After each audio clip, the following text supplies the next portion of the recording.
Se o único argumento válido em favor de uma ideia é que ela expressa o desejo da maioria, os argumentos da minoria ficam invalidados a priori e para sempre, a não ser no caso de uma mudança fortuita dos sentimentos da maioria. A democracia, longe de se identificar com o império da maioria, tem um de seus fundamentos essenciais na crença de que é possível a minoria ter razão contra a maioria. Esta crença é o único argumento que existe, aliás, em favor da liberdade de opinião. Se o critério mercadológico das aspirações coletivas se sobrepõe ao critério lógico da verdade objetiva, então a maioria tem sempre razão, e se a maioria tem sempre razão, a liberdade de expressão é desnecessária e até prejudicial, já que, em todos os casos e sem qualquer exceção concebível, haverá sempre uma e uma só opinião correta. Pior ainda, o correto não terá satisfações a prestar ao verdadeiro, e o que quer que pareça à maioria, ou a seus autonomiados porta-vozes, bom e correto será automaticamente elevado à categoria de norma e de obrigação, por mais que sua execução contrarie as leis da natureza, a lógica elementar ou as exigências reais do estado de coisas. O império do politicamente correto, que impõe regras ao arrepio do mais elementar bom senso, que acredita, por exemplo, poder conciliar a total liberdade sexual com as suscetibilidades virginais de solteironas pudicas, é o que resulta de uma situação onde os desejos majoritários têm uma autoridade superior à da realidade mesma. É o reinado do wishful thinking. Por isto mesmo, a democracia não pode consistir no puro e simples império da opinião, mas da opinião fundada na razão. Não é necessário discutir o conceito de razão. Seja ela o que for, ela representa, na democracia, a instância superior, o critério de validade objetiva que para acima da lei dos grandes números. O bom funcionamento da razão pressupõe que em favor de uma ideia deve haver argumentos objetivamente válidos bem superiores à simples alegação de que ela expressa o desejo dos muitos. Por exemplo, em 1933 a maioria do eleitorado alemão desejou Hitler. É um exemplo típico do que pode a lei dos números, uma vez tornada absoluta e independente da razão. Num plano menor, e mais próximo da comédia que da tragédia, a maioria dos brasileiros escolheu Collor em 1989. Maranhão lamenta que os meios de persuasão estejam nas mãos de poucos, e prega a sua democratização. Mas a eficácia da persuasão não depende só dos meios materiais, depende da capacidade que o público tenha de julgar os argumentos. Se entregássemos a cada cidadão um megafone, mas retirássemos de todos os cérebros a capacidade de julgar objetivamente as questões, o único critério final de arbitragem que nos restaria seria medir a quantidade de decibéis a favor de cada proposta. De que vale uma democracia que me dê instrumentos para difundir minhas opiniões, se me deixa sem outro meio de formar minha opinião exceto seguir a dos outros? Tudo isso demonstra que, para além da simples persuasão retórica, tem de haver um critério objetivo que decida a veracidade ou falsidade dos argumentos independentemente dos desejos da maioria e eventualmente contra eles. A capacidade de obter esse critério pode denominar-se razão, inteligência, consciência, ou como queiram. O que importa é que a retórica e o marketing operam num nível inferior a ela, no nível puramente quantitativo onde o supremo critério consiste na somatória das ilusões. Não serei eu, evidentemente, que é de ensinar a velha ou a nova retórica a quem a aprendeu numa instituição tão venerável quanto a UFRJ. O que posso fazer é sugerir a necessidade de pensar a respeito, coisa que certamente não se fez na UFRJ na época em que por ali passou Jorge Maranhão. O traço essencial do argumento retórico, e que o diferencia do argumento dialético, é que ele repousa inteiramente na verossimilhança, isto é, na aparência momentânea de veracidade que um argumento pode mostrar a um auditório determinado, numa situação determinada. A veracidade ou falsidade intrínsecas de um argumento são totalmente alheias à arte retórica, que trata exclusivamente de como adaptar esse argumento, verdadeiro ou falso, às expectativas e preferências de um auditório em particular. A retórica é, na essência, uma psicologia da comunicação. Ela concentra sua atenção nos sujeitos humanos envolvidos no processo persuasivo, estudando sua linguagem, seus hábitos e valores, sua vulnerabilidade maior ou menor aos vários tipos de argumentos, e permanece inteiramente à margem do objeto sobre que versa a persuasão. Para a retórica, o que importa não é o que o objeto é realmente, mas o que o público imagina que ele seja. A retórica não tem meios de julgar a veracidade do seu próprio discurso, do mesmo modo que a boa qualidade de um produto para os fins a que se destina não tem o menor vínculo de implicação recíproca com a eficácia do marketing que o veicula. O número de vítimas da talidomida, por exemplo, confirma a eficácia do seu marketing na mesma medida em que atesta a má qualidade do produto. A argumentação lógico-dialética retórica movem-se em planos diferentes, a primeira, no das relações entre sujeitos humanos, a segunda, na das relações entre sujeito e objeto, conhecedor e conhecido, inteligência e realidade. Ambas são necessárias e insubstituíveis, só que cada qual para uma finalidade, assim como a lógica não serve para influenciar os sentimentos dos eleitores, a retórica não serve para averiguar a consistência dos nossos conhecimentos. A confusão em que cai Jorge Maranhão provém de um lamentável engano cometido por Perelman e sua escola. Perelman só reconhece dois tipos de argumentação, lógica e retórica. Assim, absorve nesta última argumentação dialética, e o resultado é um falso conflito dualístico entre o pensamento rígido, matemático, platonizante, dogmático, e o modus argumentandi mais brando e flexível, necessário na discussão dos assuntos humanos. Isto feito, só resta mesmo tomar partido decididamente por este último, atribuindo àquele a culpa pelos desvarios da Inquisição, da monarquia absoluta, dos governos totalitários e da tecnoburocracia, o que nos coloca em pleno território da interpretação paranoica da história. A retórica torna-se aí o mundo humanizado, civilizado e polido da troca de opiniões, enquanto a lógica, com sua pretensão de provar a verdade, vira a encarnação mesma da repressão totalitária. Levando esta atitude às últimas consequências, chega-se a exaltar a opinião acima da verdade e a propor, como utopia salvadora, o império universal do marketing.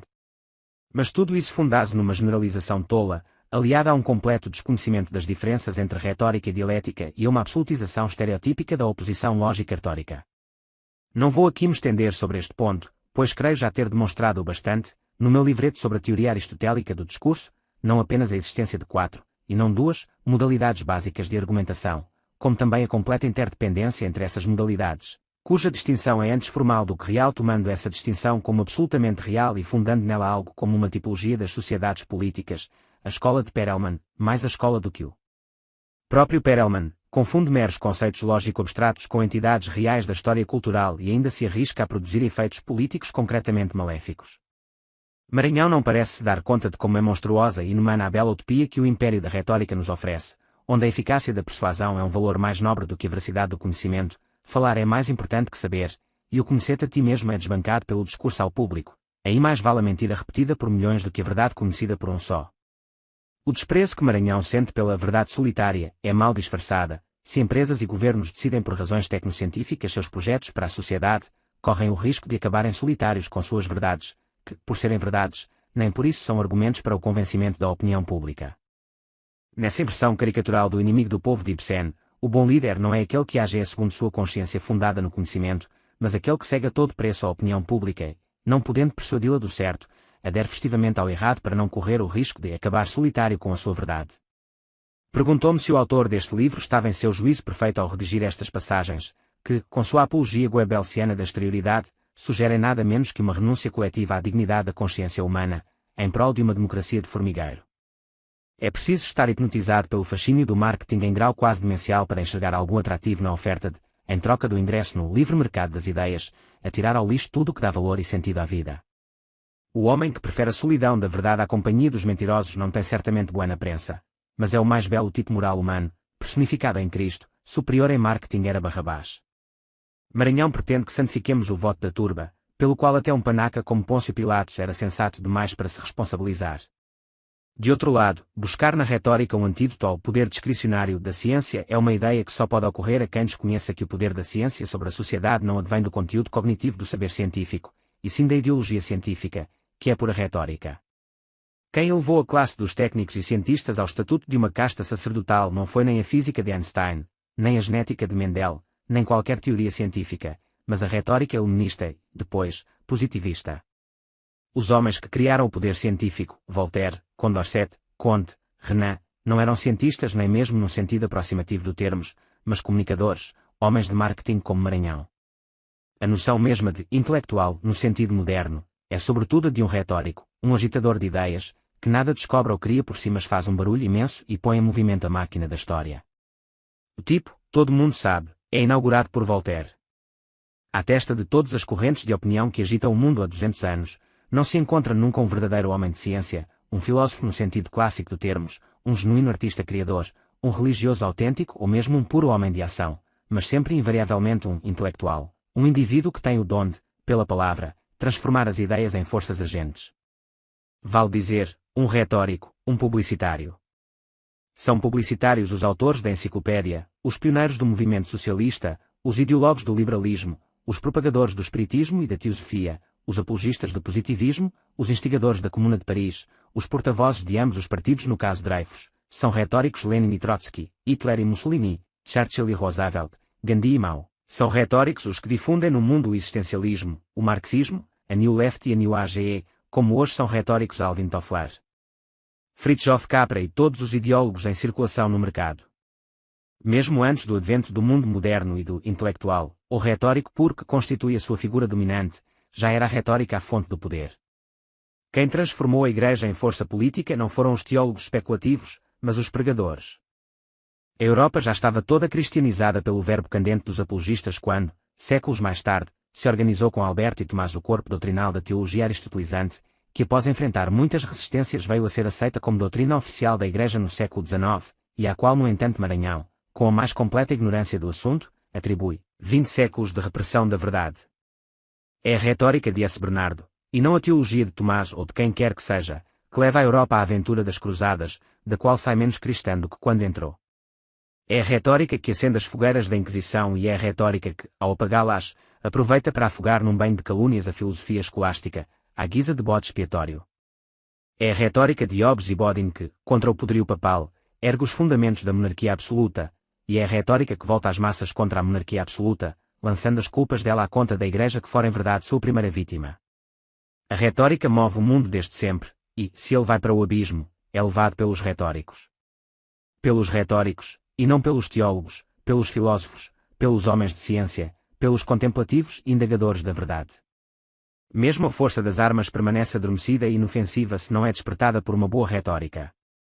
É preciso ser um completo desconhecedor da história, ou então um rematado mentiroso, coisa que não creio que Maranhão seja, para vir agora nos oferecer o império da retórica como uma novidade e como uma via de salvação. Esse império é quase tão velho como o mundo. Ele começa naquele dia em que o primeiro retórico apostou na eficácia persuasiva do primeiro símil, sereis como deuses. Não há como deixar de reconhecer um eco distante dessa proposta no momento em que o homem de marketing vai nos oferecer o livre mercado das ideias como uma proteção contra a tirania da verdade. Pois toda ideia que não se submeta de bom grado a essa tirania não vale nada, é pura retórica. O mais irónico é que, vistas sem suas pretensões filosóficas e reduzidas ao seu justo tamanho, as propostas políticas deste livro adquirem um sentido melhor e conservam perfeitamente sua validade. O erro, aqui, foi o de ampliar desmesuradamente o diagnóstico de uma situação momentânea, fazendo dele, com a ajuda de uma falsa teoria do discurso, o princípio e critério de toda uma filosofia da história da civilização. Este erro levou o autor a fazer generalizações sobre assuntos que estão um pouco acima da sua compreensão e a tirar conclusões de uma absurdidade inigualável, envolvendo numa aura comprometedora de delírio paranoico, ideias políticas que, em si, nada têm de insensatas. Ele fará bem a restringir suas ambições numa próxima edição, admitindo que é preciso algo mais para fundar o julgamento de toda uma civilização do que o talento, inegável, no seu caso, para o comentário político.